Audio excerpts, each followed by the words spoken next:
She was extraordinary.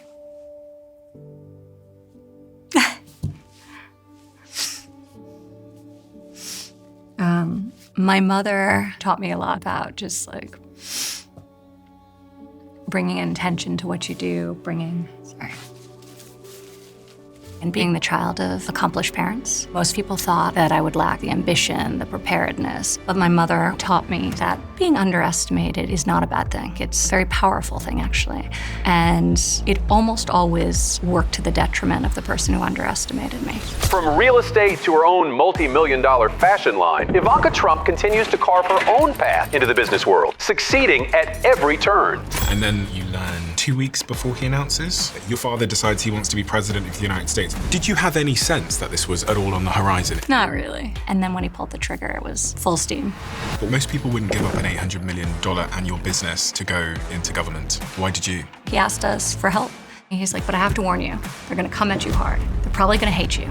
But one of the things I've learned in moments of tremendous pressure and scrutiny, where any slip up is completely weaponized against you, is to find the signal in the noise. I just don't get distracted by the outside noise. That's probably the thing that has been most helpful to me in terms of performance and success, because you have a choice only in how you respond.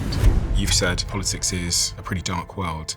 This is quite a difficult question to ask, but when you heard the news that there was an assassination attempt on your father's life, do you remember where you were? And like, what's that like as a daughter?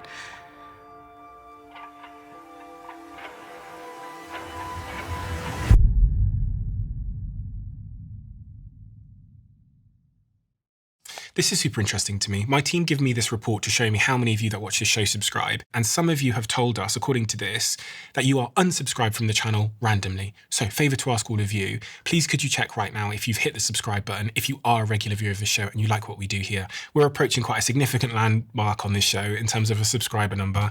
So if there was one simple free thing that you could do to help us, my team, everyone here, to keep this show free, to keep it improving year over year and week over week, it is just to hit that subscribe button and to double check if you've hit it. Only thing I'll ever ask of you. Do we have a deal? If you do it, I'll tell you what I'll do. I'll make sure every single week, every single month, we fight harder and harder and harder and harder to bring you the guests and conversations that you want to hear. I've stayed true to that promise since the very beginning of the Diary of a CEO, and I will not let you down. Please help us. Really appreciate it. Let's get on with the show.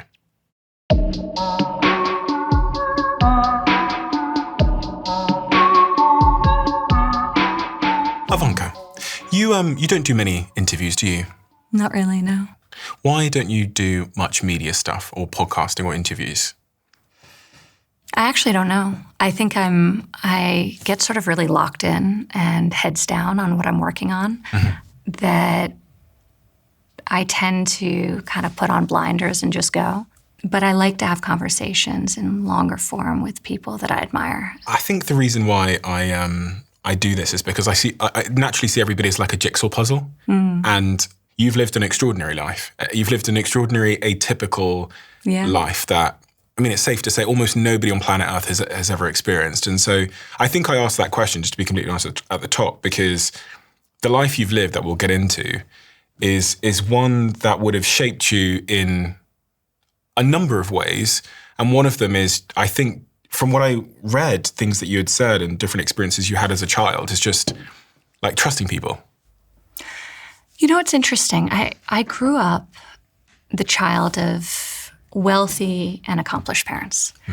And so I do think there's like a natural barrier that goes up. You're worried about people, especially when you're a kid, liking you for the wrong reasons. I see this now with my son.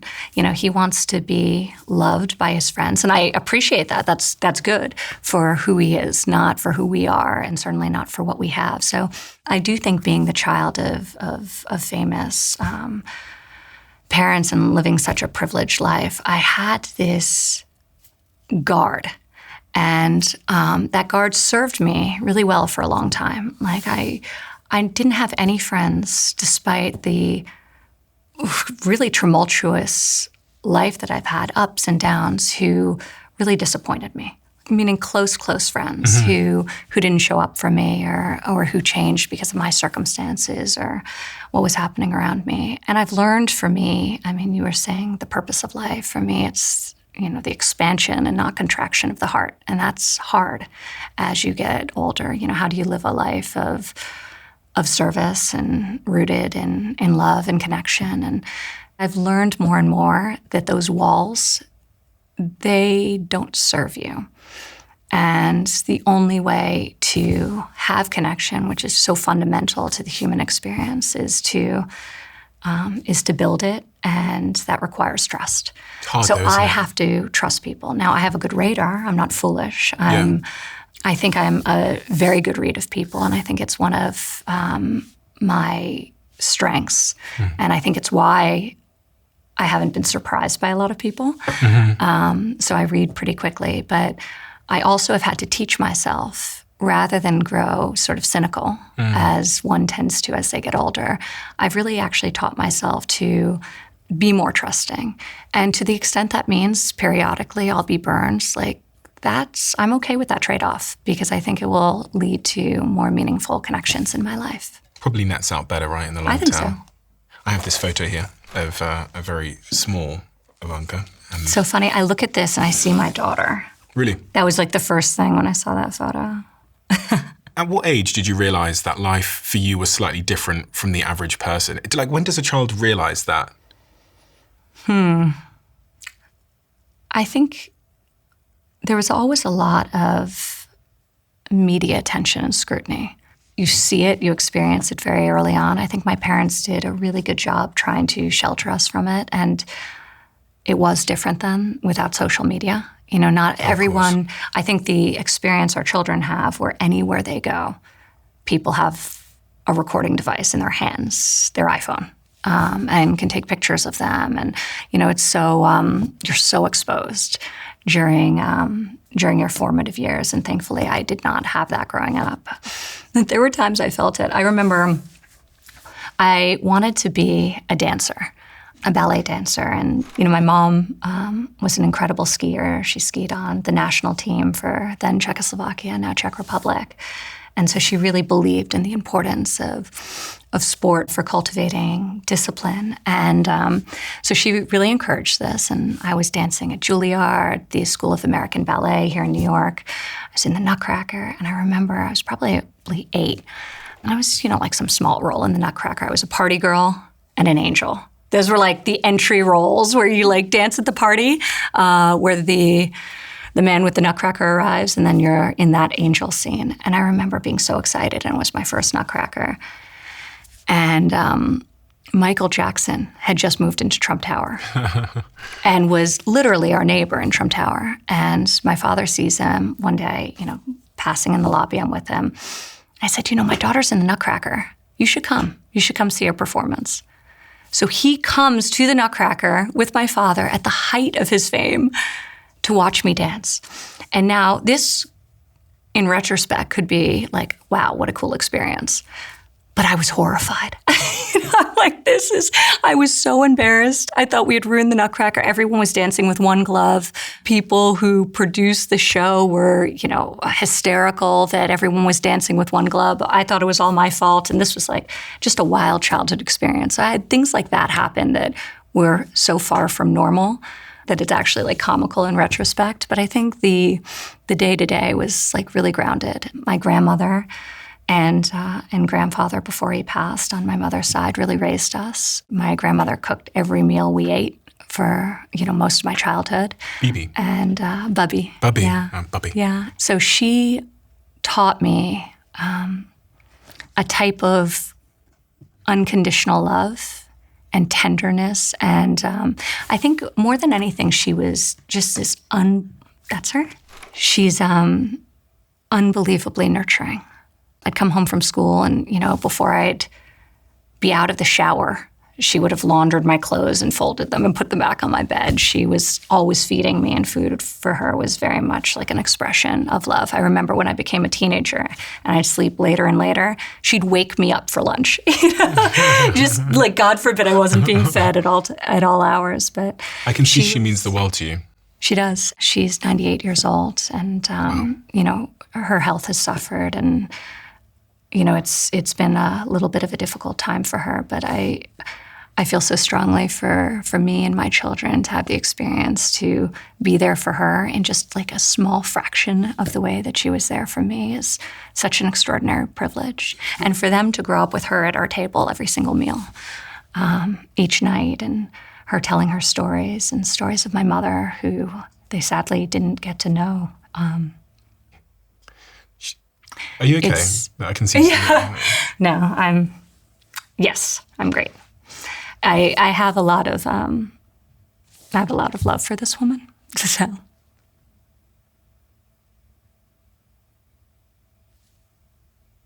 this doesn't happen to me often.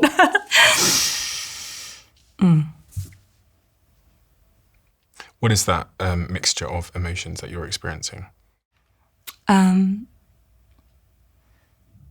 She taught me so much just about love, and we were talking before about connection. It's been hard to see her now as she struggles, but she's it's a blessing to have her in our home and living with us, and very special person.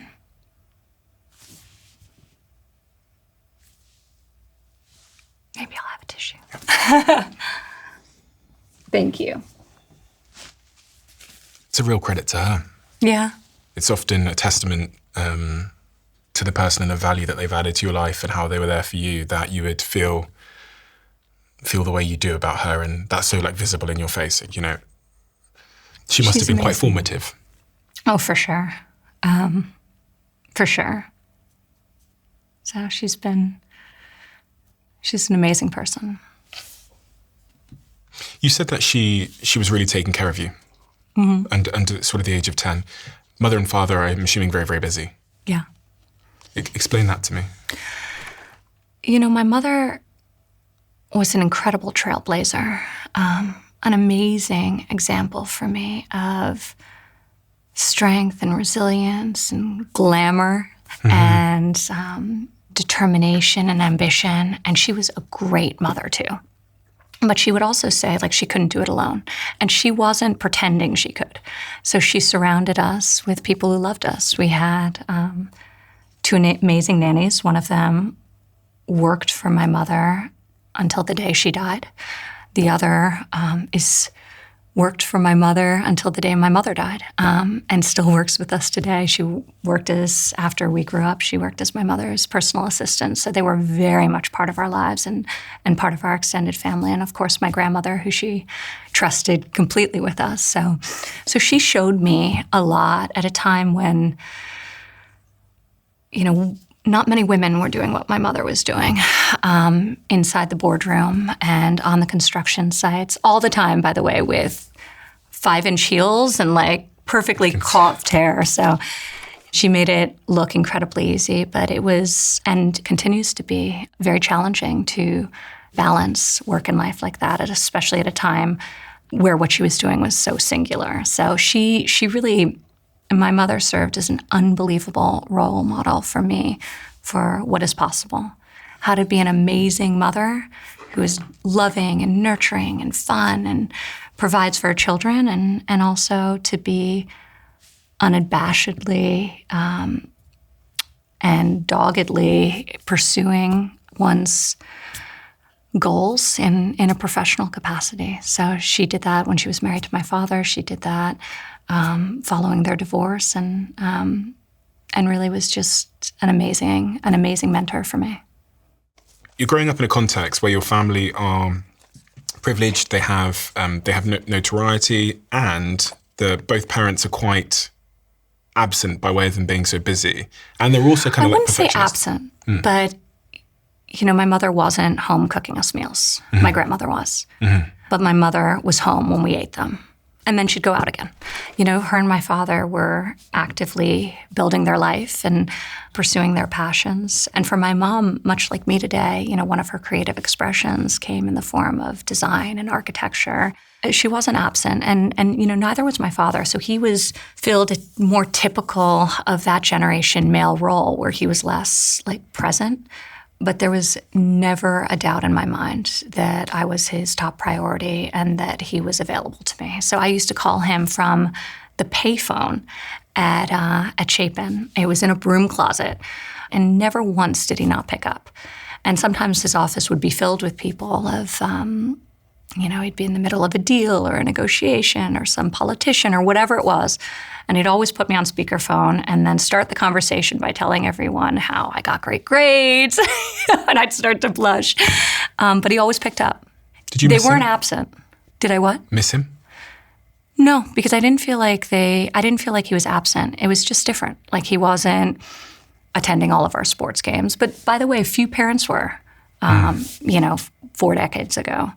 There's a lot more sort of active participation, like the way I am in my kid's life, the way my husband is. I think it is, a little different, especially for fathers today than 30 years ago.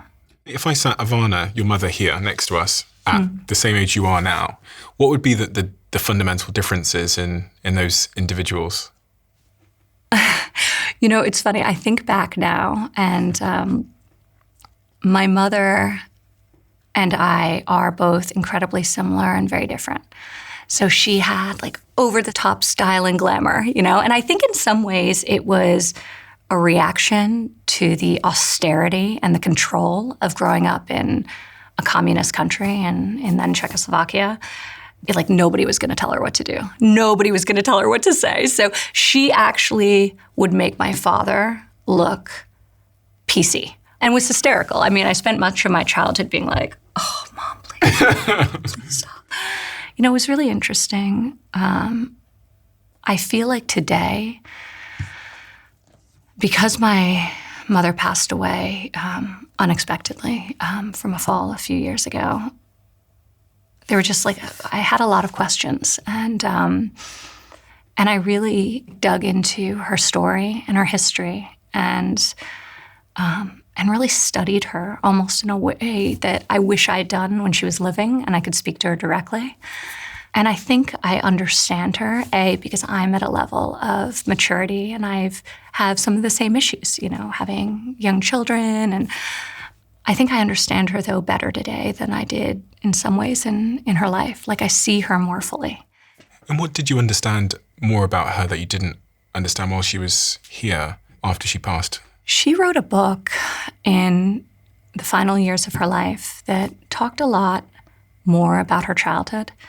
And I think not uncommon for people who have experienced, a lot of hardship. Sometimes they compartmentalize and it's like forward only. And this whole part of her life she never talked about. And I think when you're younger, you ask a lot less questions. Like now I would tell everyone who's listening, like really ask the questions, especially if people are a bit of a vault and are less inclined to look back in the past, because all of her life experience very much shaped her. This was a beautiful photo that I found of you and her. That was in Mar-a-Lago on my childhood bed. Very ornate. Yeah. She was really, she was impossibly glamorous. Yeah, I couldn't find a photo where she didn't look incredible. No. Photos. 9 years old, your mother and father split up, divorced. It was quite well publicized that your father had an affair with somebody. And this is actually where the quote that I referenced earlier about trust comes in, because quite remarkably, reporters were waiting outside of your school to take photos of you and ask questions about your father's affair. And the quote that I read in GQ said, this is a quote from you, "If I didn't have that lesson, I don't know that I'd be tough. It taught me not to trust anybody. You can never let your guard down. And I never really have since that time." So that's probably the 25-year-old version of me. Okay. You've made some as there's a lot of truth in it. And I think certain defense mechanisms we create for ourselves are actually healthy. Yeah. Because it was healthy for me not to be trusting before I had honed my own instincts and had learned to understand people and read people. So I think there was nothing wrong with a 25 or 27-year-old with my lived experience answering that way. But I do let people in now. I completely understand, though. Like every part of me completely understands that reaction to that event at like 9 years old. Yeah. I mean, reporters being at your school, or just generally, you know, how that must have been as a kid in school. Well, there was a School's level hard. of aggression that like even today wouldn't exist with the paparazzi then, like to be shouting things and like reading quotes from tabloids to me as I'm leaving school. To put this in context, this divorce apparently garnered more headlines than the O.J. Simpson trial. So that was a lot. The difference is that once I stepped into my home, it was a safe place. You know, unless the TVs were blaring, which obviously they weren't during that period of time. So I think the difference today for parents, and that I think about a lot with my kids, is you just can't protect them in the same way. Like social media amplifies everything. So while that experience with those reporters was extremely combative and aggressive and like totally unacceptable in a way that I don't think society would allow today, it's very much more in children's faces. You know, they can acquire the information they need. And obviously, when you're young, you're curious. Again, I'm trying to like world build in my head, because I think understanding that early context helps us understand everybody. And if that was my early context, I think you'd see the fingerprints on me today. You know? Well, I think we're all, you know, I think about it with my own children. Like I grew up with a lot of privilege, and I've lived an extraordinary life. And you know, I never worried where my next meal came from. I never worried about being able to pay for the best school that I was able to get into. And so by so many metrics, my life was extremely comfortable and easy. And I do think back, like some of the challenges, the moments that were disgusting or uncomfortable, or, you know, even just the fact of my parents' marriage being torn apart, I think those create the pressure that turns you into who you become. Did you know what it meant at 9 years old? Because I transport myself you know, back. I probably, then you couldn't look things up as easily. Yeah. Okay. So, it's newspapers, you know, wasn't it? I don't know what I thought. I think I was probably more scared than anything of like the mob and the lights and the surprise of it all. But did you know what them separating meant? Like, did they have a conversation with you and say, you know, we're splitting up, or was it? They did, and I think the experience I had, albeit it was televised, but it was very much like any other child who's 9, whose parents are separating. You start to wonder, you know, will I be loved? Will I be forgotten? What does this mean? You want them to get back together. You're hoping, you're trying to create peace between them, rekindle the love, all the things that I think are like deeply normal and human. And you found out about the divorce by seeing a newspaper on your way to school one day? Yes. That wasn't the plan. They used to have the big news boxes with the newspaper. So what did it say? My parents had sat me down that afternoon. That's when they had intended to, but it had come out in the morning. What did the newspaper say? I don't remember. I remember the photo. There was a picture of them with a rip down the middle. It was not an easy situation for a child, but that experience, I always look for, like, what is the positive in any situation? And, you know, the positive for me and my siblings were we really, like, bonded in a different type of way because we were going through it together. It must be so interesting being in your shoes because, look, me and you are both aware that people, they want to drive a wedge between you and your father. They want a headline. They want you to say something. I can see it within you that you have a real desire to be, like, open and transparent. But if I was in your shoes, I'd be thinking, like, everyone's trying to trip me out. Everyone's trying to make a headline on me and my life. They want to drive a wedge between me and my father. It's difficult. It must be difficult. Like, even I think about it as a podcast, you know, the podcast gets big. I know if I say the wrong line, you know. You know, I think one of the things I've learned under moments in my life of tremendous sort of pressure and scrutiny is to, like, find the signal in the noise. And that's probably the thing that has been most helpful to me. It can become quite turbulent. I find myself sometimes literally, like, dancing in the eye of the hurricane. It's been many years of my life. but there's a lot of like peace within me. So I just don't get distracted by the outside noise. And I think if you know what you stand for, then it really is just noise. When did you have to learn this? Because am I right in thinking, this is the first time that I saw the Trump family during The Apprentice. Okay. So obviously, growing up as a kid, big fan of business. Yeah. We had the UK Apprentice, but the US one was much more interesting in my opinion. So this is when I first understand who your father is and who you are. What was the sentiment around you as a family at this point? Because again, people can't remember pre-Vortex. It was the biggest show in the world at one point. It was this massive phenomenon. He had been very famous in sort of New York and in real estate and in business circles, but this kind of it expanded awareness of him beyond those New York circles onto a global stage. So there was a lot of attention and a lot of excitement. He was very similar to how he is now. He said exactly what he was thinking, which could be polarizing at times, but it's part of what people loved about him. I think the thing about my father and my mother is they're deeply authentic. So you can disagree, but there's a certain amount of respect for the candor of it, and the lack of fear to say what you're thinking, because so many people are sort of afraid to be their true selves. You're more delicate with your words. Yeah, but I know exactly who I am. That's why the noise doesn't affect me. I'm really proud of the fact that, I've lived through some incredibly intense times where people are taking cheap shots and swinging, and I don't punch back because I don't believe in sort of spending my time and focus, being combative, jumping into that particular arena and to the nasty swirl of social media. It's not for me. And I've been consistent in that my whole life. And I feel like that sets an amazing example to my children. Where did you learn that? What is it that you've read? What are the sort of You just have to be yourself, and you have to be true to yourself. And I don't allow that noise to distract me.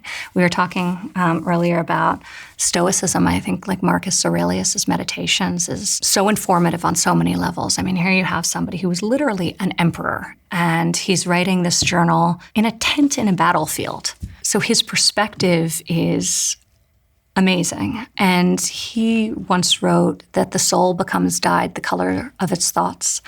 And I think about that all the time. The cost to me of living in a way that's inconsistent and not aligned with what feels right, what models the right thing for my children, what feels inherently true to me, it's too expensive. It's too expensive for my soul, so I won't do it.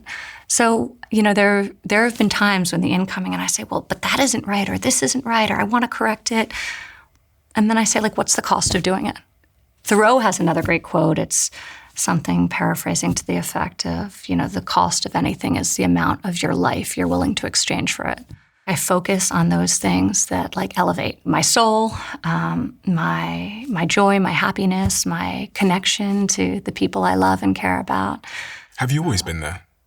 Because you seem more stoic now, but I have I'm much more naturally like this. I feel things, a lot of things. You're a bit of an empath, right?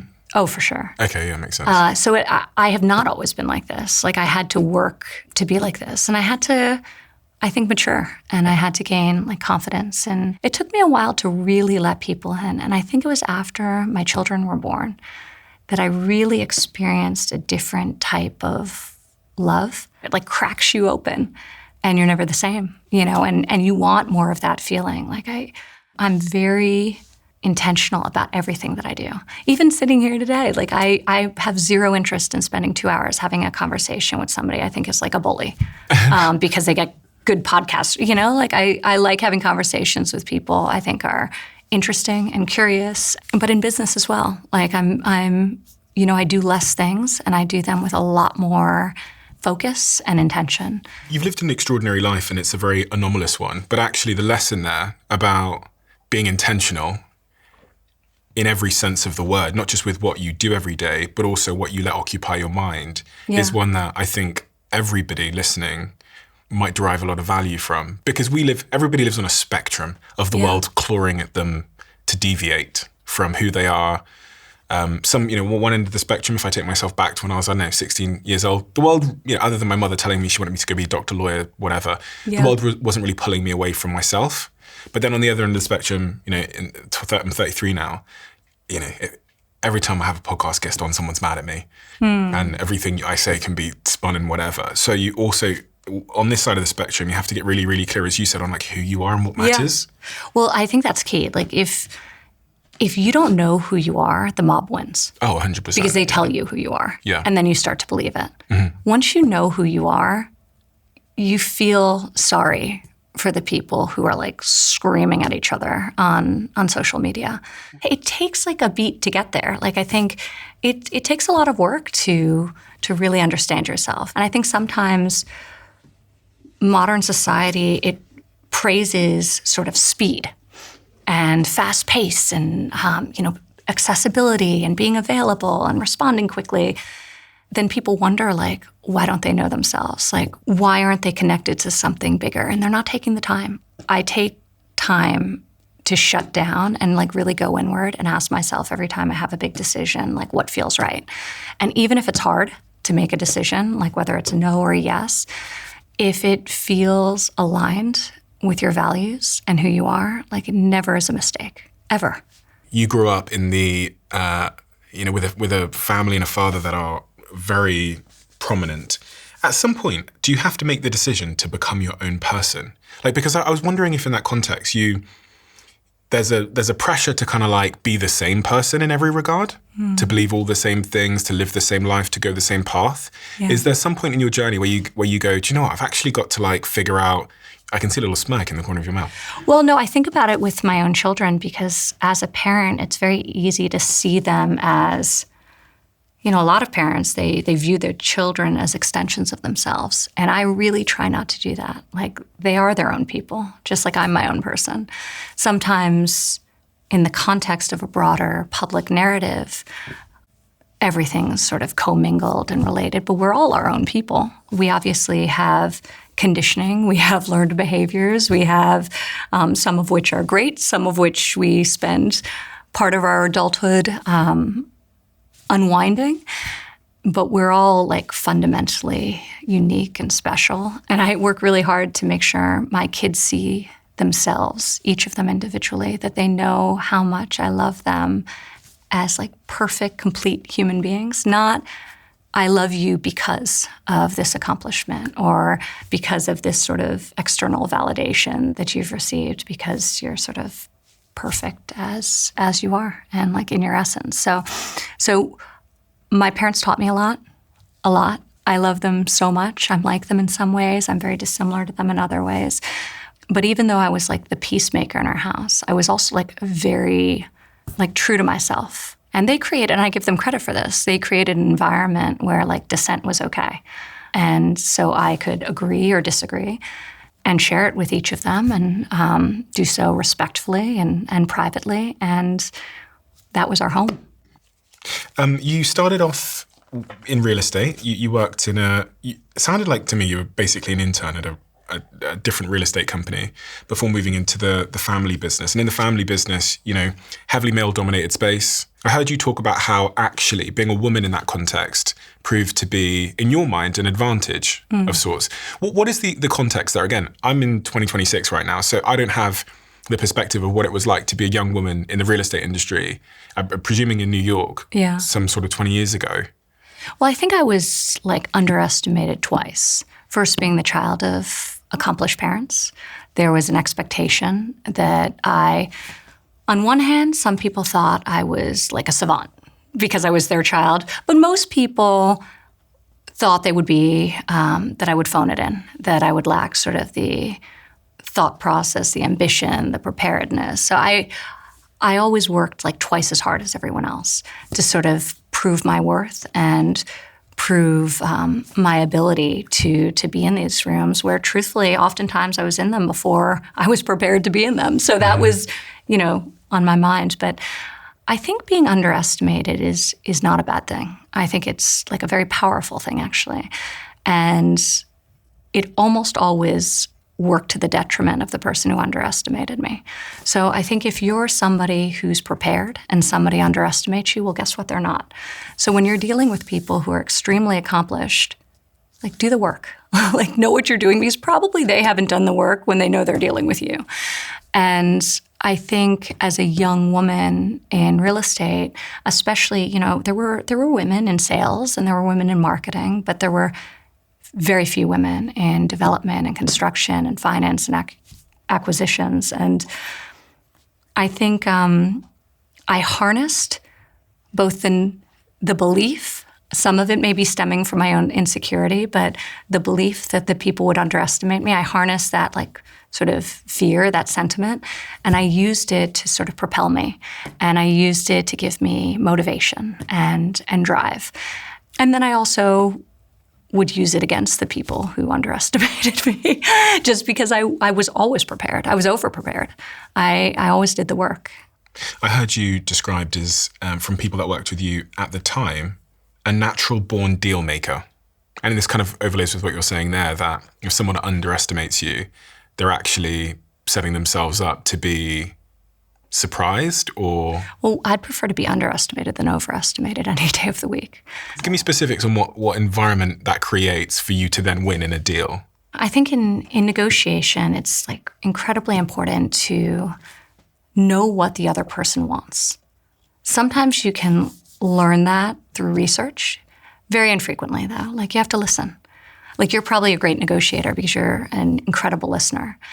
Silence can also be a weapon. People get very uncomfortable in moments of silence, and then they start talking. And I think the more you can get a person to share with you what they consider to be a win, the more you can potentially accomplish something where you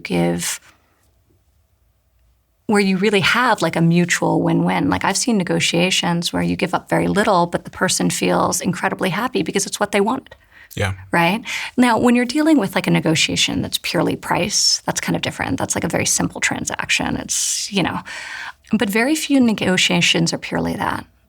You know, first and foremost in a negotiation, like make sure you understand what the other person wants, because you may be able to give it to them at very little cost, and then everyone's happy. And I also think there's a lot of value in like authentically building relationships. So, you know, some of the best deals I ever did were derivatives of really like getting to know someone like authentically and genuinely. And they want you to win, you want them to win.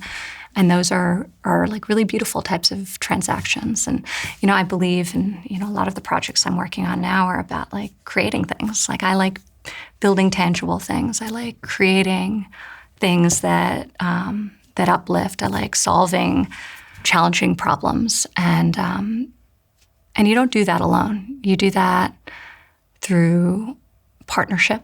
You do that through coalitions of people who share your passion and interest, and that's very rewarding. When you hire people, what are you looking for your businesses? Everyone's got their own hiring bias, and it often stems from their past experiences, who's burnt them in the past. When you're looking to hire someone for one of your organizations or for some of the projects we'll talk about in a second, what are the key characteristics? I think first and foremost, you want someone with a strong sense of self and a strong like orientation towards like agency, like somebody who has agency. It's very hard to teach people, you know, you can have a brilliant person, but if they don't have like good judgment, or if they're not like a self-starter, it's very hard to give them that. It's very hard to sort of give them good judgment. And some of it's like street smarts, right? We talked before about, you know, how can you both be trustworthy and not be disappointed or burned too often? You have an instinct about a person, and you can read a room, and that's like EQ skills. And those are a little bit harder to teach. So I look for that. I look for good people. At the end of the day, like, I don't want to do a deal with, I don't want to work with people I don't enjoy, that I don't think are like good people, because I don't want to spend my time with somebody who I don't trust or who I don't respect. So that's like really core and fundamental for me. You know, for somebody who's working with me, I actually tell my kids this all the time, because I think so much of the outside world is like, impress me by what you do, like impress me by what you accomplish, the grades, the trophies, the badges of like external validation and success. Like our whole life is oriented towards that, the validation that comes from the outside world. So like I always want my kids to know like how I'm going to validate them is like, be a good person. Like you want to impress me? Like be a good person. Was that the case for you? Because when I look Probably at not. I look at the Trump family. For me, as an outsider, it looked like a competition between siblings, and even when I think about your father, I think because we're so competitive and hard. Yeah, no, I think it all like worked out, and we're all. I like to think, you know, my siblings and I grew up with like good values and. But no, like we were in a more like I was like very competitive with my siblings. Like, you know, my mom was like a disciplinarian. There was like a high expectation of like performance and success. And when you're in that, when you're calling collect your father, he's reciting your great grades to the room of people he's in. Yeah, no. That mattered. And it matters to a lot of parents. And by the way, it's not bad, like having an incredibly high standard. And to some degree, yeah, and I think, look, I think it's a lot of parents, like I think especially, like my mom was an immigrant to this country, there's like a high standard. And she didn't like humor fools, right? One of the things I'm most proud of, I look at my daughter, and there's no bar I could set for her that the bar she sets for herself isn't higher. So like I actually view my job as a parent with her is to like give her permission to not like strive for perfection. You go on to build a business in the jewelry industry and fashion industry. I was reading about there was a point in your career where you were offered a job by Anna Wintour at Vogue, and I think your father did kind of want you to go in that direction, but you wanted to go in the real estate business direction. She called me actually on the day I graduated from university. I went to Wharton School of Business at University of Pennsylvania, and she offered me a job at Vogue, and I was like incredibly honored and flattered and groggy because she called me at 8 o'clock in the morning, which calling a college student at 8 o'clock in the morning, you might as well call them at 4:30 in the morning, you know, like that was, but I was like deeply aware from when I was a young girl that like I wanted to go into real estate. Life has taken me in different directions, and interestingly now I'm returning with some amazing projects back to my real estate roots, but I love architecture, I love design, I love it as an expression of self. You look at a city skyline and it's an expression of like a vision for of hope and optimism and the amount of courage that took to build each of those buildings, and it's extraordinary. But you did go into the fine jewelry at 26 years old, and then at 33 you launched IvankaTrump.com, and you were in a huge amount of major retailers, including Nordstrom, Neiman Marcus, and that's really also, that's what I knew you first for. I knew you for running a fashion business, which was doing exceptionally well. I think from what I read, it was making hundreds of millions of dollars, and then you shut it down. Yeah. It was kind of like lightning in a bottle. I caught a moment. So I was still sort of leading the charge at our family real estate business. I had young children at home, or was just starting to have children when I first launched fine jewelry. Ultimately, we ended up having 11 different categories: apparel, footwear, sunglasses, fragrance. But we created an accessibly priced line that was feminine and beautiful, but for like a multidimensional woman. Like at the time when I was coming up, the outfits that women were buying for work were so far from aspirational, and they couldn't transition with the woman to the date night they would have that evening or after work drinks with their girlfriends. It was like nobody was posting on Instagram like what they were wearing to work. Mm-hmm. And so we thought like, let's bridge the gap and create something for a modern woman. And it caught fire. And it was How big did this an business amazing get? Success. We were doing close to $800 million in sales annually when I shut it down, when I went into government. It was great. But you were doing 800 million in sales annually when you shut it down. Yeah. Why did you shut it down? I went into government, and you always have to sort of be moving forward. And I had built a team of women who were oriented towards forward momentum, and I had to put it on ice. And this was all just part of the rules of complying with the Office of Government Ethics. So they basically look at everything you have and they say, sell this, put this into a trust, do this, do that, do this. So you do that. And for my own business, they weren't allowed to use my image.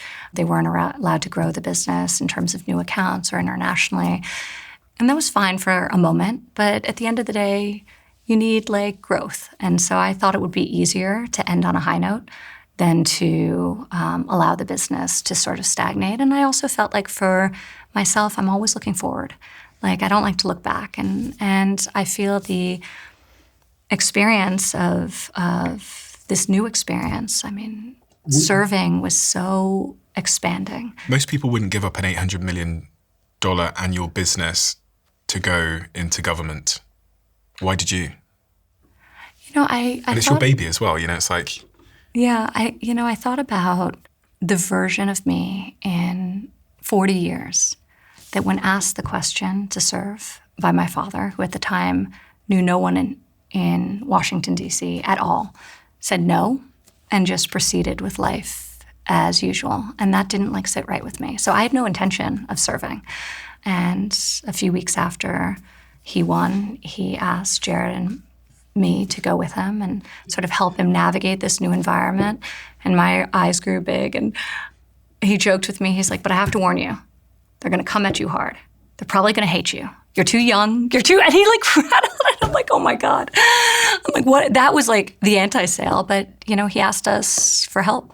And I feel incredibly privileged that he gave us the opportunity to serve a country we love so much. We hadn't been expecting it. We hadn't set up our lives for it. We were loving the path we were on and the work we were doing.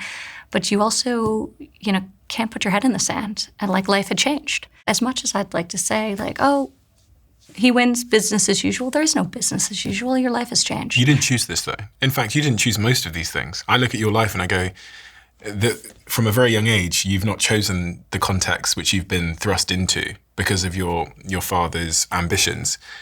And I mean, I can see it in your face that it kind of rings true. But I think that's true for all of us, right? To some degree, like our path is determined by our circumstance. Not really. Not really in the same way. This is a little bit different with politics and the presidency, but even from 9 years old, you know, you're not choosing to leave school and have reporters treat you like that, and you're not choosing these other things along the way. And then your father decides he wants to be president of the United States. It's not like he had a political career where he like built up slowly. It's like he woke up one day and was like... He was drinking water from a fire hose for all of us. Yeah. It was a lot. Normally you cut your teeth on, you know, some local election as a family, have the experience. The first time he ever ran for office was president, and he won. So it was a radical adjustment period for all of us. But did you think you'd win? Boy, did it.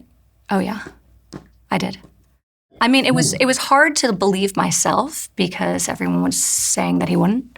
And I'd say, well, these people probably know what they're talking about, but it felt like he would.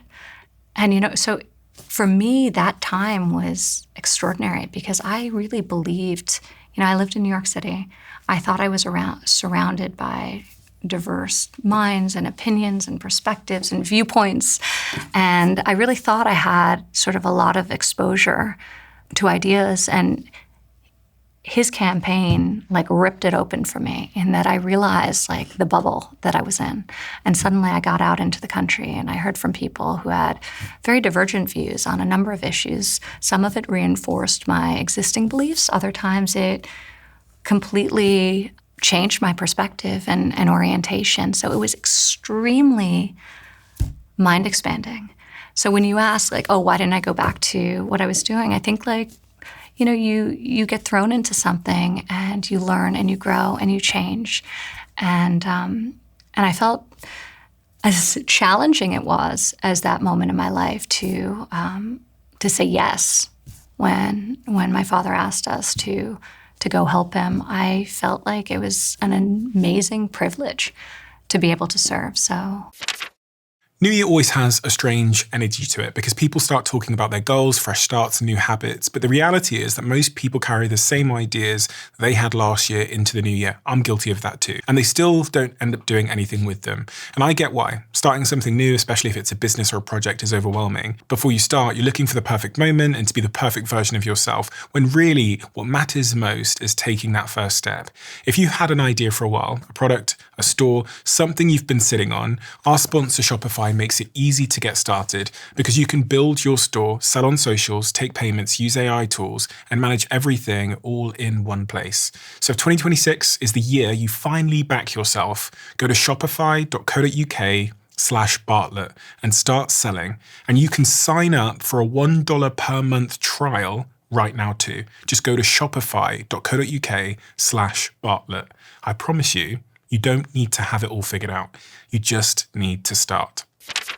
I run multiple companies that have multiple sales teams. And one of the things as a founder of a company that's often confusing is you find it hard to figure out where sales are. So about 10 years ago, I started using Pipedrive in my former company. And it's also the reason why I switched over all of my commercial teams in my current media company called Steven.com to use Pipedrive as well. Not only do they sponsor the show, but they've been an incredibly effective way of scaling our sales engine over the years. Pipedrive is an easy to use intelligent CRM. And at its very core, it makes your sales process visible through one dashboard, a visual pipeline showing every deal, what stage it's in, what needs to happen next, and it's all in real time with no delay. It doesn't magically close the deal for you, of course, but it does replace complexity with clarity. If you want to join over 100,000 companies already using Pipedrive, you can use my link for a 30-day free trial with no credit card payment needed. Head to pipedrive.com/CEO to get started. That's pipedrive.com/CEO.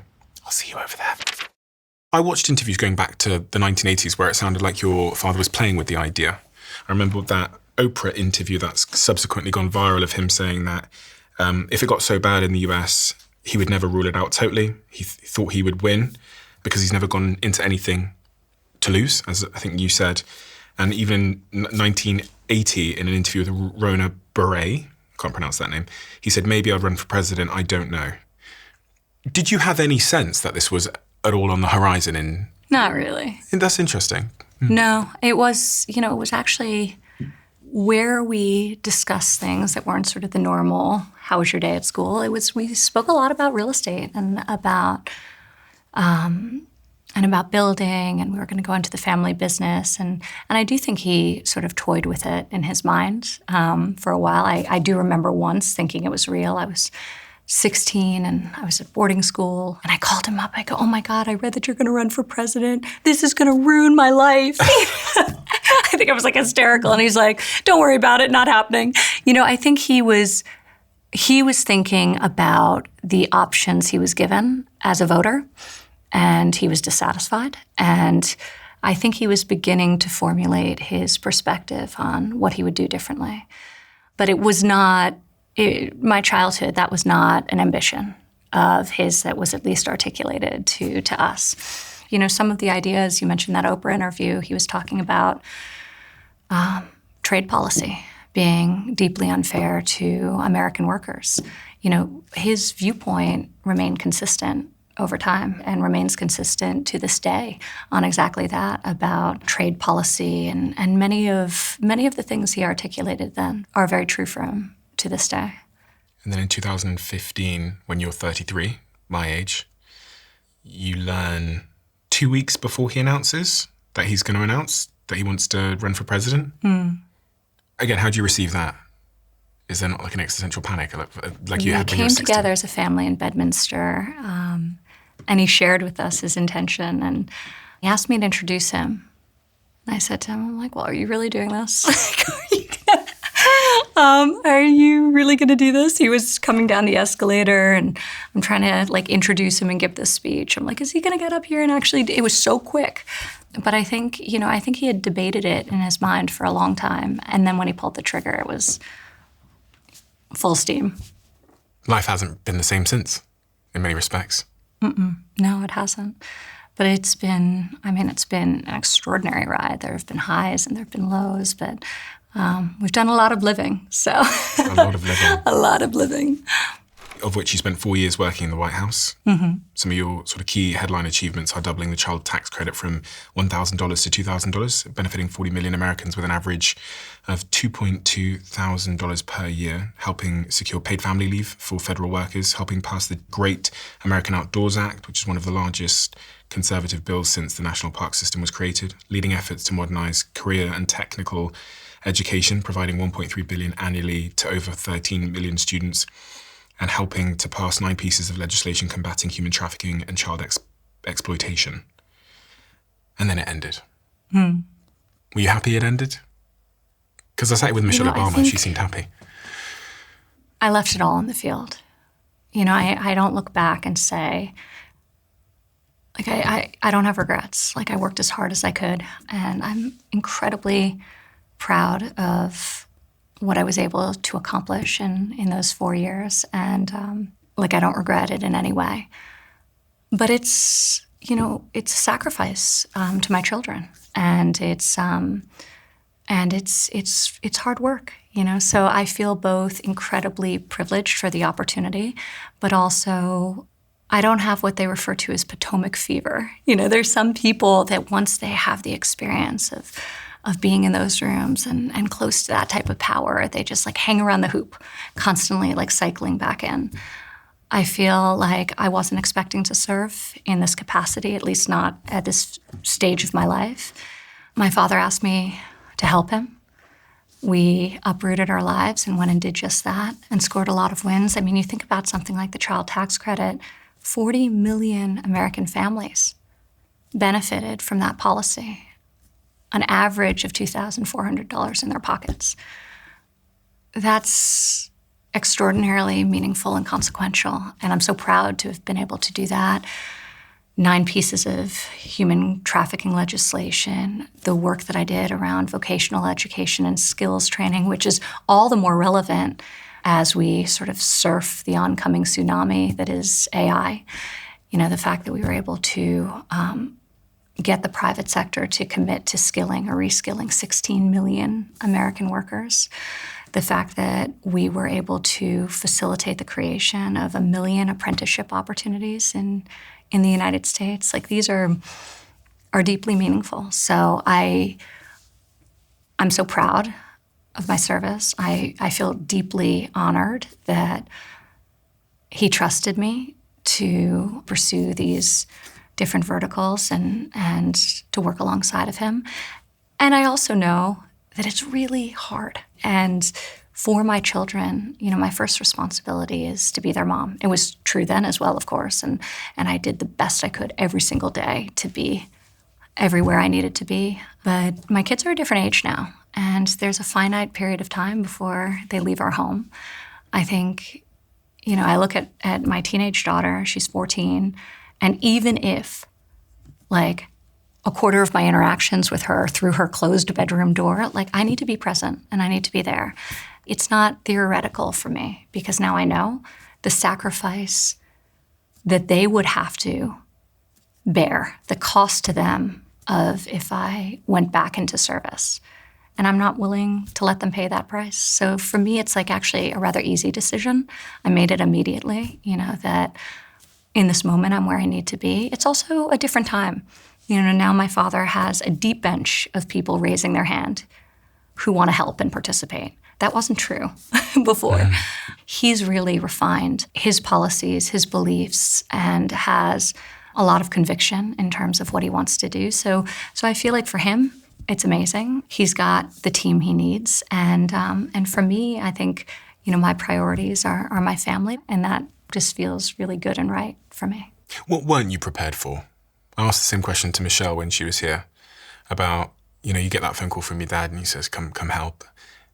One has a vision of what that might look like, but there's surprises. Michelle talked to me about so many of the things she had no idea would be the case. You're not prepared for any of it. There's nothing that trains you for the experience. And I think one of the things you realize pretty quickly is power, just like money, makes people more of what they already are. And you see that very much in playing out in politics and in life, right? I also think you realize people are just people. You look at, and I had exposure to some of the great leaders of business, and now I was being exposed to leaders on a global stage of countries. Sometimes they were monarchies, other times they were elected democracies, and then all sorts of variants of that, and you realize at the end of the day, like, people are people. Some of them, their kids don't speak to them. They got in a fight with their wife that morning. They're just people. And now some of them feel extraordinarily historic. You meet a person and say, this person feels consequential. Others of them, you leave and say, I wonder how this person ever got elected to this, high office. But I think it removes the veil and the mystery, and I think it removed for me a lot of any of intimidation I may have in interacting with another human being. Your security situation must have changed quite considerably. So, it did, yeah. And because politics is a dangerous game. I think I heard something that said being president is the most dangerous job in the world when you look at the fatality rate. And obviously we've seen political assassinations in this country even in recent times, but your father was also shot at, hit in the ear when he was on the campaign trail more recently. What's that been like? And what does it actually, can you give me any specifics on what that actually means? When you become involved in politics, how does life change from a security perspective? Yeah.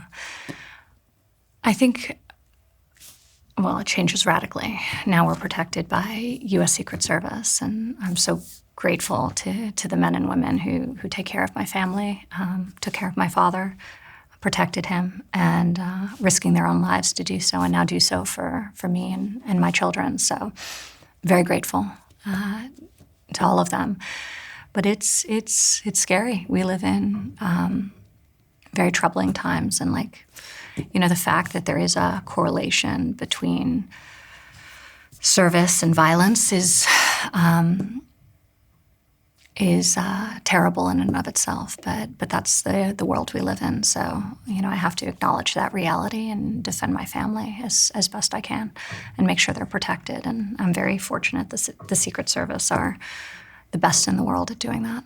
Where were you in 2024 in July when you heard the news that your father had been shot in the ear? There was an assassination attempt on his life. Do you remember where you were? What's that like as a daughter? What are all the feelings and thoughts?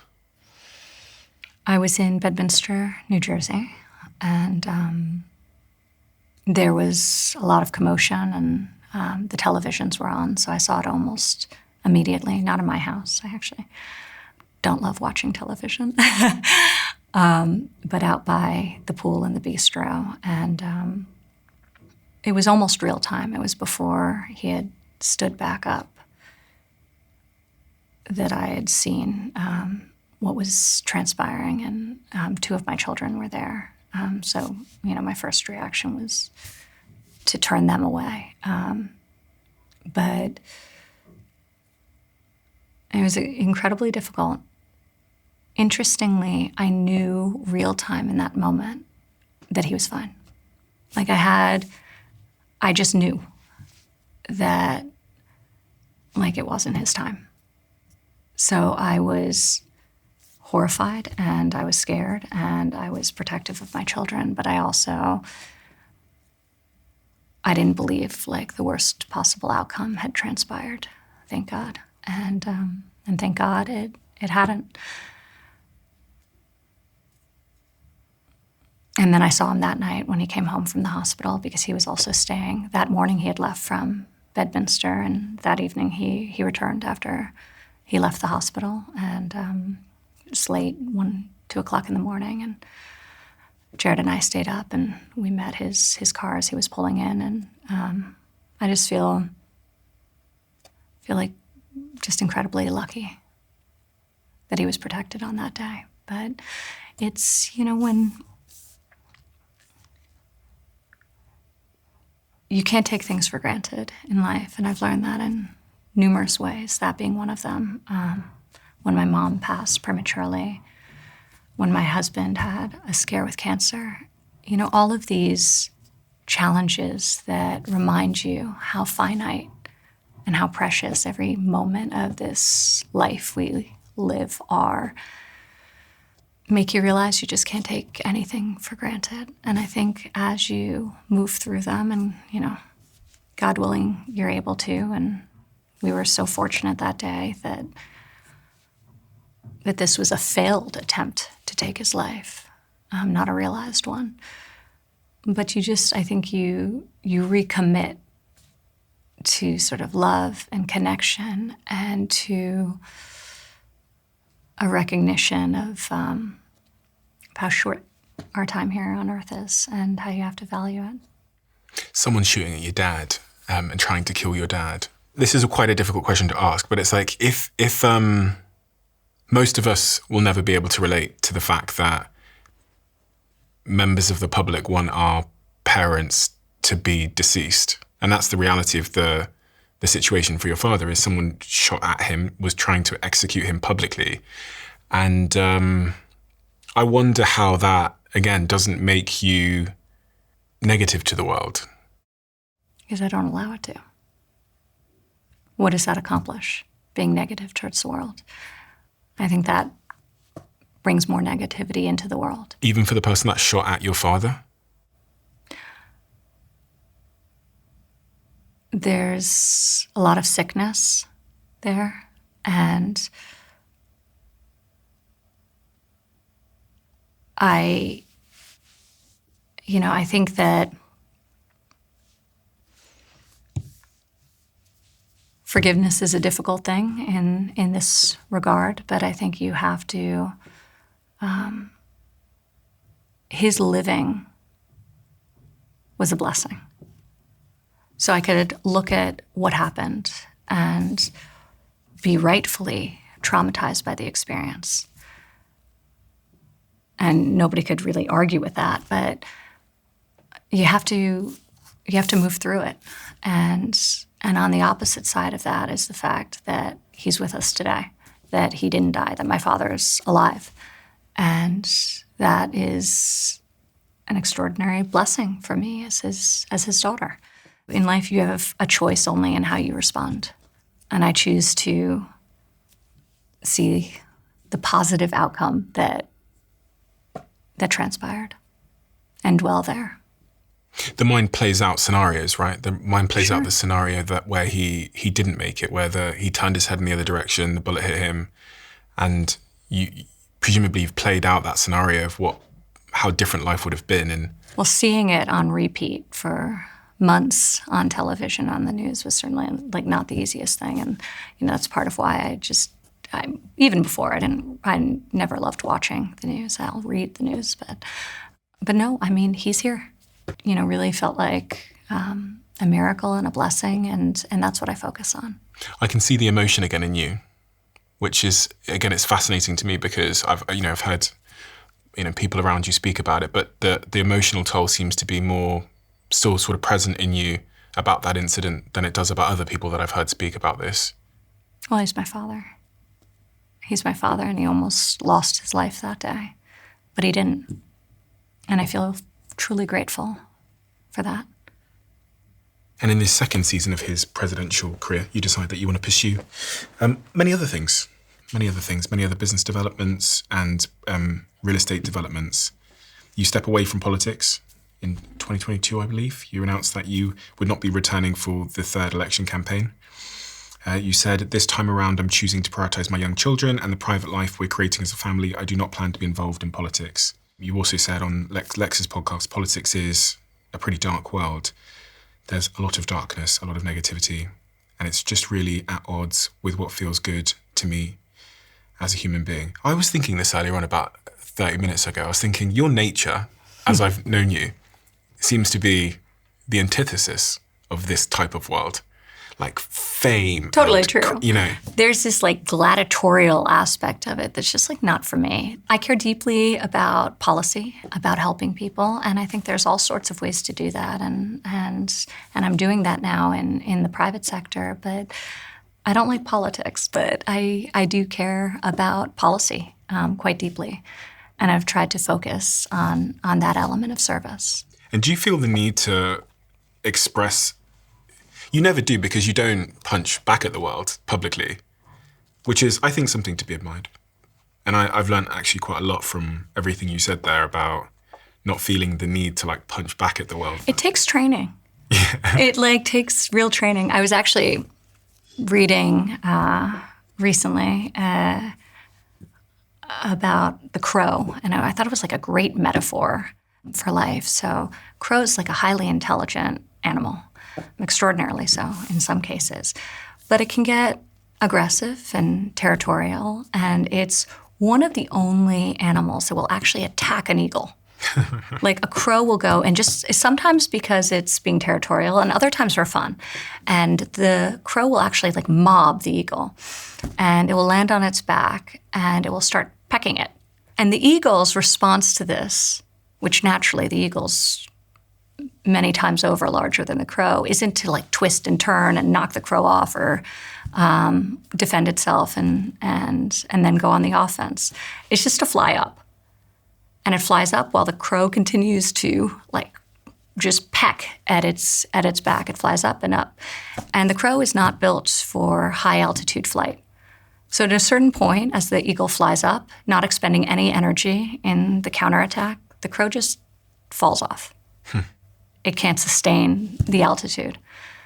So, I kind of love that analogy for life because you have a choice. You know, you can turn around, you could fight back. Probably the eagle would win, or you can just, you know, play the game on your own terms. And I think about that sometimes, and I thought it was like a brilliant metaphor for dealing with the noise. And you trained that muscle. For sure. So there was a time when you did care. For sure, because there was a time when I was just like confused. I'm like, well, but I didn't even do that. Like, what are you talking about? Like, I don't even know what you're, and then there's this sense of, well, that's unfair. Like, that's an unfair attack. And then you realize, like, a lot of it's unfair, especially in politics. Like, it's just like a team sport and people attack and, you know, and people also, you know, put you up on a pedestal and you just can't get distracted by either. You just have to be yourself and you have to fly up, let the crows fall off, and that's it. That's all you can do.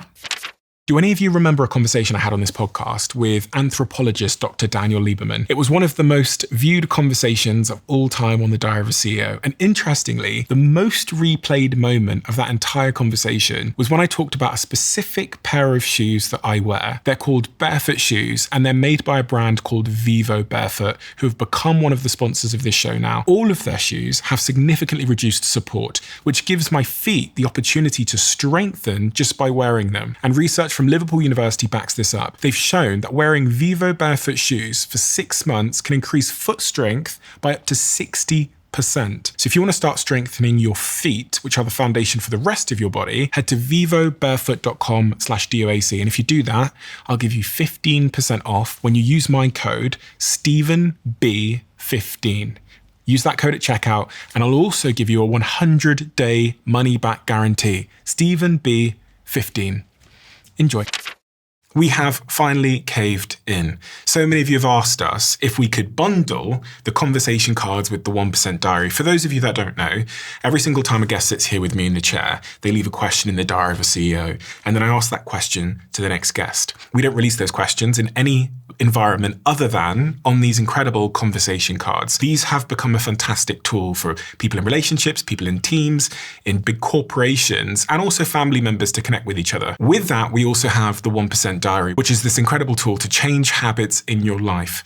So many of you have asked if it was possible to buy both at the same time, especially people in big companies. So what we've done is we've bundled them together, and you can buy both at the same time. And if you want to drive connection and instill habit change in your company, head to thediary.com to inquire, and our team will be in touch.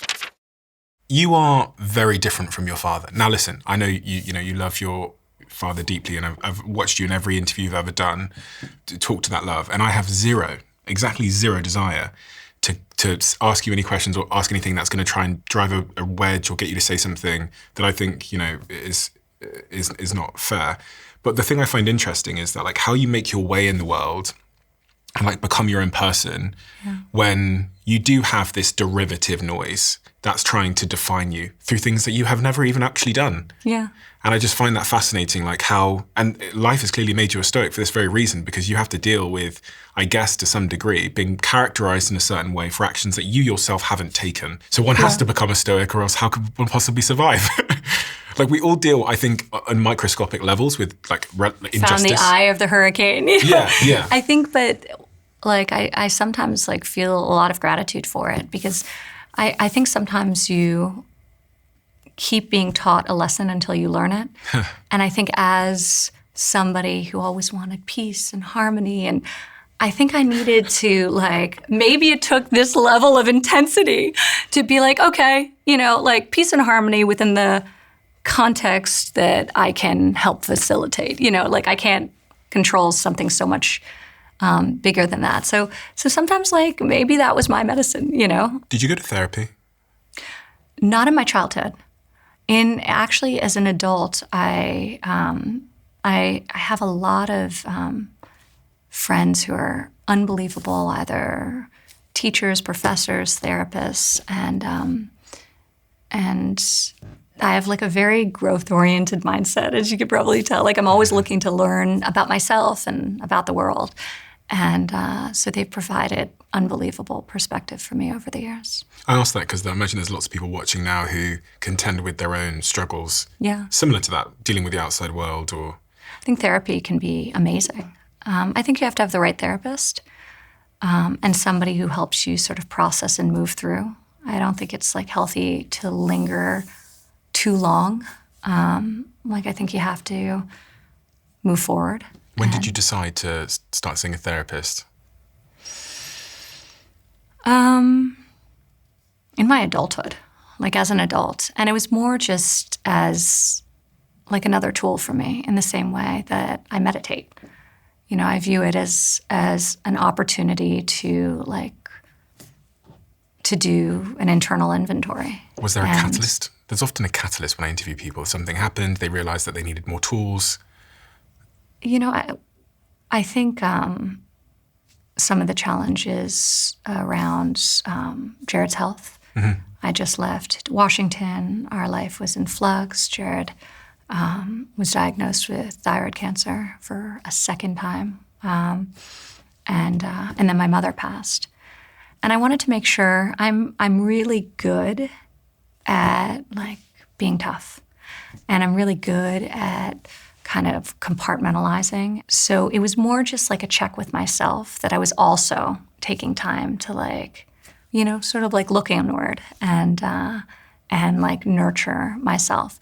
So it was not particularly like formal, but it was more, you know, and I think when you can speak to people you trust who are knowledgeable, and just make sure you're like taking time to like really heal and not just move forward.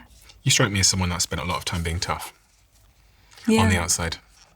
Because I'm like tough and super soft at the same time. No, but I see that. But I've kind of, but that's like where, you know, I have to like watch myself from, because my life has always had such intensity, like I can like move through things. Like I sometimes have to pull myself back and say like, process. Because I don't believe that you ever put something in a box. I think that thing that you're hiding from yourself is with you every time you make a bad decision. And like driving the bus, you know, like you may not be like fully conscious of it, but it's like there. So you better unpack it and as close to real time as possible. I think the better.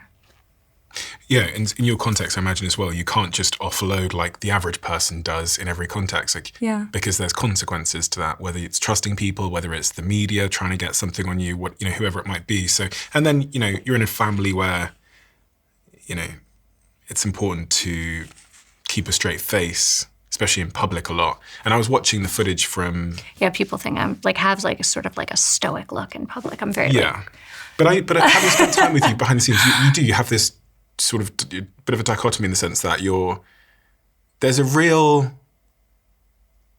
like pure, soft, empathetic soul. And then it appears to me that life has demanded for the survival in the context you've been in, that you pop a mask on in front of that to keep a straight face and a tough demeanor, and to not punch back, and to suppress that in certain contexts, because frankly, you kind of have to if you're in the shoes that you've had to fill. And I guess one can keep that mask, that tough exterior on too long. Yeah. To the point that it can harm you. Well, I think you actually see it with a lot of politicians.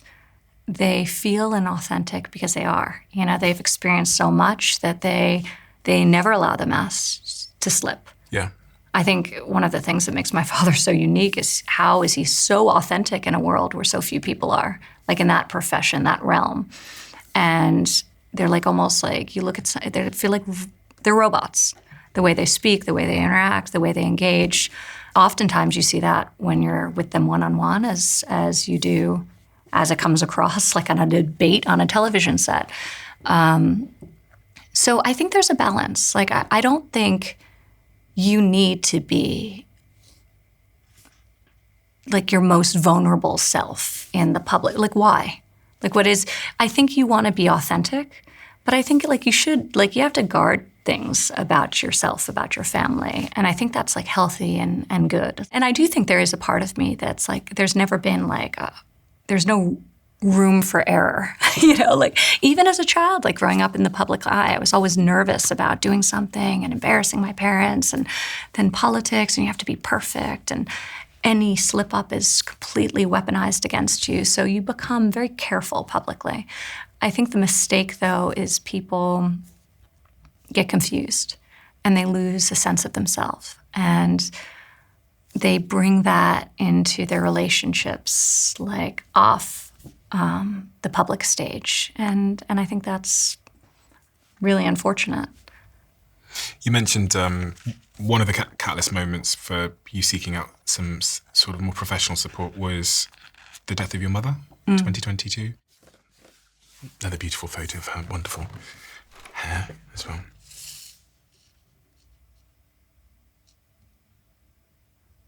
Try not to cry again. It's okay. She's extraordinary. She was extraordinary. It's okay. She lived a good life, though. You know, I tell myself with my mom, she like really lived. She had fun. So she taught me a lot about just like, you know, the presence I talk about just like bringing intention to what you do, sorry. Oh. She was very herself, and she was very joyful, and she loved to dance, and she loved to play, and so she lived a good life.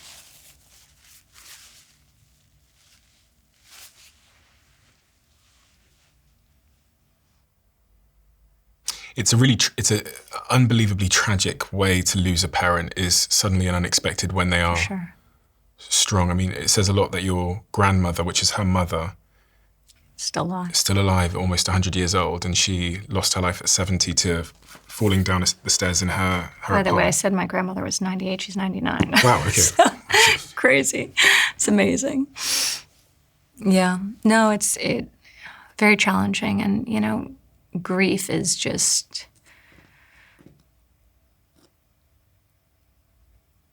losing a parent. It like hits different, you know, especially unexpectedly, especially sort of post-COVID, which like kind of robs so many of us of so many years. You know, for some people they sort of sheltered together, and it actually created connection between generations. And, you know, unfortunately, she was in New York and I was in Washington, so there was distance there, just geographically. But you know, I really, like I was telling you before, we really keep her memory alive. Like, I really took the time to think about her, not through the eyes of the child who idolized her fully, but through the eyes of an adult who saw her clearly. Her strengths, her challenges, and like I think about like my role as a parent to my own children is to sort of stand guard against, like to make sure they're exposed to all the elements of her that were amazing and share the stories and remind them. And also to like kind of like a lioness stand guard against the passing on of you know, challenges she had and struggles. And so I try to do that with my own family. Have you grieved properly? Yeah.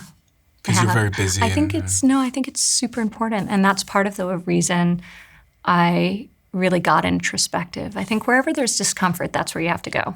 Mm-hmm. And, you know, I would talk about her and start to cry, just like I'm still doing, but in a different kind of way, you know? Like I was avoiding for a moment, a very short moment, because I recognized in myself, like, the discomfort. And, like, you have to, like, unlock that. And you have to really make the time to think about and talk about and process.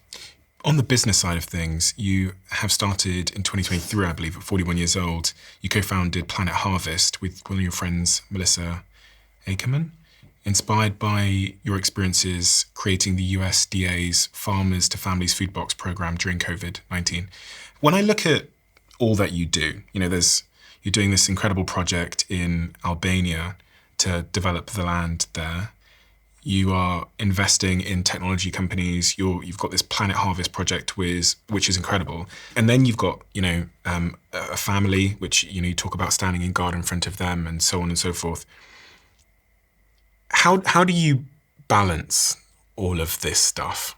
How does one balance it? You don't. Like, balance is elusive. Like, I think of balance, it's like a scale. It's going to tip. You're one child's flu away from, like, complete imbalance, right? Where you get the call from the school nurse and your son has to come home unexpectedly, or there's, like, a roadblock in a project you're working on, or, you know, you can't. Striving for balance is not like a practical pursuit.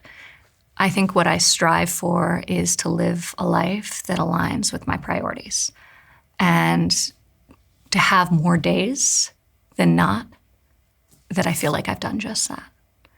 And I think if you get that right, most of the time you're doing pretty well, because balance doesn't work. It's just like our lives are too hectic and there's too much outside of our control to maintain that equilibrium. I'm so curious as to where you've, you know, I know you've read a lot of Stoicism and you read a lot of books and you've been to therapy, but, you know, you contend with a lot: businesses, investing, the real estate projects, all the family stuff, the broader noise. Yeah. And you've really, much of what I've learned about you is that you've really managed to center yourself on yourself. Mm-hmm. You've managed to sort of pull yourself inwards in a world that pulls all of us outwardly. And is there a particular book you might advise people to read about this, or they just have to have life hit them? Well, I think, you know, religion for many people provides a beautiful framework, whether it's the Bible, the Torah, you know, of like, be a good person, like, really live a purpose-driven, meaningful life. So I think there's so much wisdom there. And I think, you know, we talked about the Stoics. I think they're some of the great guides. I also love some of the Eastern philosophies. Like, I love Lao Tzu, and the Tao Te Ching is an amazing, it kind of reminds me of like it's like similar to the philosophy of jiu-jitsu around just sort of presence and not sort of fighting what is. You know, so much of suffering comes from a rejection of, like, what is, like fighting something that it just is fact, as opposed to sort of that which is within our control. So I'm actually very drawn to sort of Buddhism and Taoism. And I personally feel like very alive. Like, I think you look at, if you think back over the last week, and I don't know what this is for you, but you think back over the last week, maybe even the last month or the last day, like when you were in like a flow state, when you felt most alive, Like that's your medicine. Like that's like you in your essence. But so I try to also like put myself in those situations as much as possible and make sure to like bring that into my life. I'm fascinated by Planet Harvest because you could have done so much with the leverage and experience that you have, and you chose to build a business called Planet Harvest, which you can find at planet-harvest.com, that is helping to reduce food waste and creating change for farmers across the country. Why, of all the things that you could have aimed at, and I know you're aiming at many at once, but why is Planet Harvest so central to your mission at the moment? Thank you. I mean, this is truly like a mission-driven passion and pursuit of mine. And I think I told you before that like there's nothing better than being obvious by being contrarian. And that's sort of how Planet Harvest was born. I saw through the COVID pandemic. I got really close to the farmers because I created this farmer to family food box program that created grants that would enable farmers to sell their perishable produce to third parties, distributors, NGOs, churches, who would then get it to the last mile of needs, ensuring that when people needed food, the food in the fields wasn't going to waste by being tilled under, as we saw in the early days of the pandemic. You know, the supply chain shut down. So the restaurants were closed, the airlines, the hotels.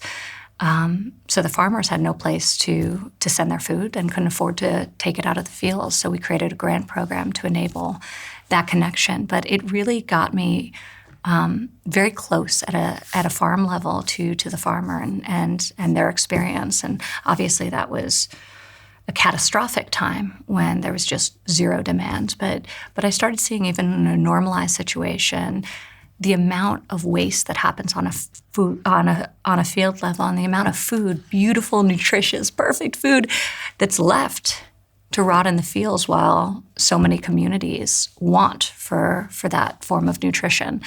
And I met a woman who's CEO of the company, and we decided to co-found an effort together to utilize this excess and create demand for it and get it into the ecosystem, supporting the environment, supporting these great American farmers. Like, I'll just give you one example. I mean, strawberries. 400 million pounds of strawberries every year get left in the fields, not even taken out and given. Not because they're imperfect. They just don't meet a really rigid cosmetic specification that's defined by retailers oftentimes 20, 30, 40 years ago, so that everything's very standardized. It's just a great way to solve a problem, provide incremental revenue for farmers, which is so needed in such a tough business. So we're really proud of the work we're doing there. It's a beautiful, beautiful cause. I'm going to link below if anyone wants to learn more, as many details as I can about the project and ways others can get involved, whether they're retailers or farmers or anyone that's interested in getting involved. Ivanka, we have a closing tradition where the last guest leaves a question for the next guest, not knowing who they're leaving it for. And the question that has been left for you, it assumes you are a parent, so thankfully you are, is if your oldest child came to you and said they wanted to follow in your footsteps, what are the 3 pieces of advice you would give them that would increase their probability of happiness and success? Oh, that's a great question. I think first and foremost... That's your eldest? Yes. Arabella, is it? Arabella. So what would you say to Arabella? She says she wants to be an entrepreneur and an investor and... I think first, you have to love it. I think especially if you want to be an entrepreneur, like the amount of work and dedication and grind, the challenges, the responsibility as you build a business for other people's livelihoods, it's enormous. And it's, you know this. I mean, it can be very heavy to carry. And I have never seen someone at the peak of their game who doesn't absolutely love what they do. And I've seen a lot of brilliant people. I went to school with many of them who were way smarter than anyone else in the class, who flamed out by going in a direction that they were capable and proficient in, but not passionate about. So you have to want it. Because if you don't, somebody who's less, perhaps less capable, perhaps less smart, they'll work twice as hard. And like, you can't compete with that. So that's number one. I think number two is you can't imitate anyone. You have to be yourself. And we've talked a lot about like knowing thyself. But actually, Naval, who's a friend of mine, who's great, he talks about like as an entrepreneur, the importance of authenticity and how it's the key. Like when you're copying, you're losing. Like you have to be yourself, and then nobody can compete with you. And so I think you have to sort of find yourself, be yourself. You can't be derivative of anything else. Of course, you can learn from others, but you have to blaze your own course. And as an entrepreneur building something new, you have to have also like a tremendous amount of resilience through that process. And it's that's nuanced in and of itself, because that doesn't mean like you have to wear blinders and go when you know it's right. But you have to also, they talk about the famous pivot, right? Like, like you also have to pivot sometimes, right? So it's not to like a fault. You have to still be receptive to sort of incoming information. But for the most part, like you have to go. And I think for a young person, I would tell my daughter, you're going to have to believe in yourself before the world believes in you. Like, you can't wait for the world to believe in you, because if you haven't believed in yourself, you'll never get there. So you have to start, and that's why, like, I love talking. Like, one of the things I've been doing a lot of is investing in technology businesses, AI, robotics, incredible founders and entrepreneurs building generationally defining products. And developing these amazing ideas. And I love seeing the belief and the conviction they have in themselves. And sometimes like it's like their experience doesn't match like their confidence, but like you have to start somewhere. And if you don't like believe in yourself, you'll never get out of the gate. So believe in yourself, charge forward, and then when you start putting up some W's and getting some wins, like the rest of the world may or may not start to believe in you as well. Ivanka, thank you. Thank you. YouTube have this new crazy algorithm where they know exactly what video you would like to watch next based on AI and all of your viewing behavior. And the algorithm says that this video is the perfect video for you. It's different for everybody looking right now. Check this video out, and I bet you might love it.